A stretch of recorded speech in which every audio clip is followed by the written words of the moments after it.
So yeah, help dispel these myths that all Nubians are either gangster or drug dealers who don't work for a living, because there are Nubians that have been and can be a positive influence to the youth. As long as you have the mark of the beast and live under the rule of the evil reptilian and accept his laws, you won't have any problems.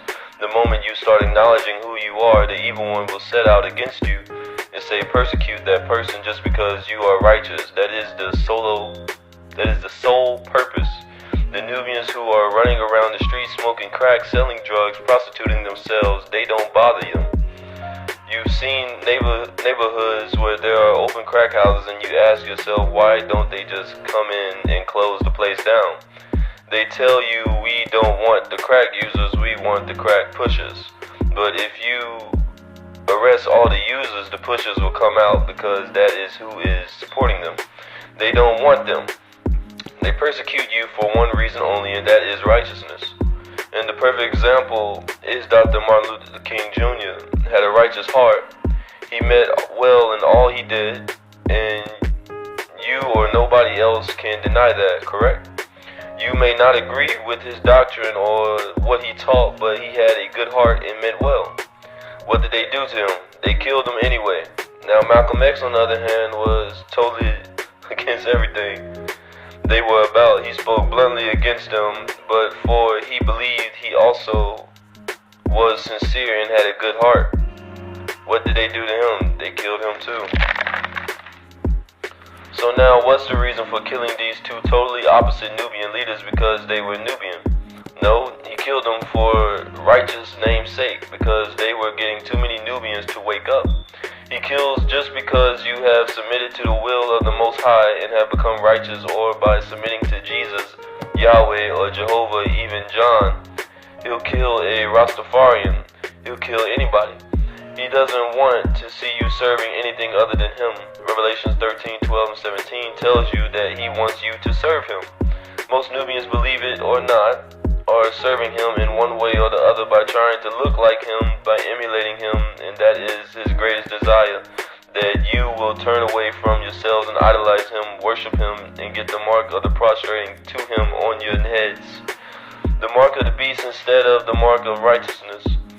That's why he created sun-tanning pills and lotion, ultraviolet lights, which darken their complexion.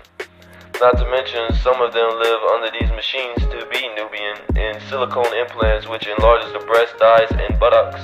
For years, they teased you about your full lips, calling you bubble lips, and many other derogatory names. Now they are the ones, the footstools, right? Having silicone and injections in their lips so they can look more beautiful. They are well aware of the fact that black is beautiful. Now you do to your faces what Napoleon did to the statues in Egypt. He went off knocking off your noses to hide your blackness. You better stop trying to live in the image of the beast. He is from a degenerate cursed seed. There is no life for him after this world. But if you live righteously, then you have been promised paradise. Why throw it all away to follow in the footsteps of the evil reptilian? So those who follow the evil one will drink from the intoxicant of Theos' punishment, which will be a hell for trying to be like the beast, blended from the intoxicant filtered in a glass of Theos' punishment to taste hell, and will be tortured by fire and sulfur of hell that resides in the breast of man. Not an actual place where you go. Hell is a state of mind. It is what you make it.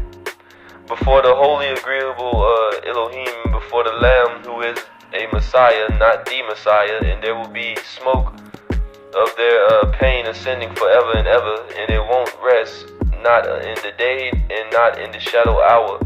The pain will never stop. This is for these who prostrate to the beast and his picture of the pale Jebusite Jesus, and you take the mark of his name, calling themselves Christians, propagating that the Messiah Jesus is their personal savior. Boy, that doesn't even sound good. When in fact they do not follow any of the laws that Jesus followed. Christians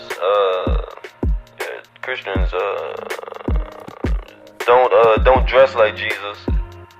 Christians don't receive a circumcision like Jesus did, and Christians don't pray like Jesus prayed.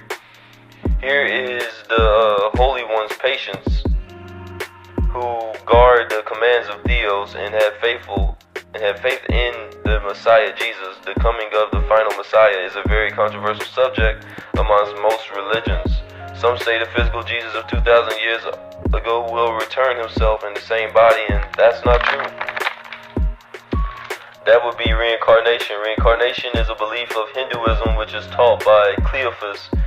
Each denomination has their own interpretation of when the Messiah will come, where he will appear and who he will be coming for. The Jewish world recognizes that he, the Messiah, Hamshiach, will come at the end of the world out of Jerusalem.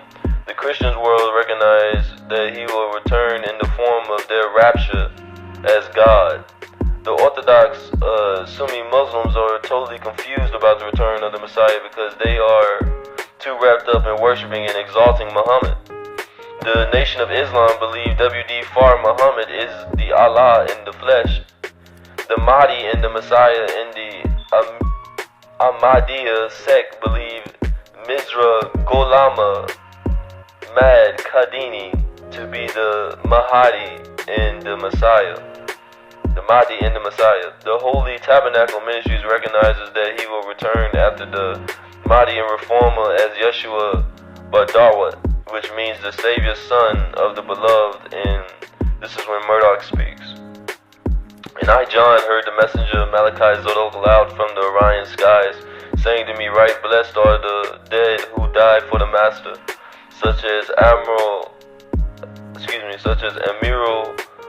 Mumana Ali, his two sons Hashim and Hasim, Abdullahi Al-Dahi, Abdul Rahman Al-Hidu, all gave their lives in the way of El Elo or Eli from now John, time to the end, says the soul who is the comforter Muhammad, he was also called the Spirit of Truth, that they are to rest from their labors once the conquer of the evil reptilian and once they raise the 144,000 and the Nubians all over the world.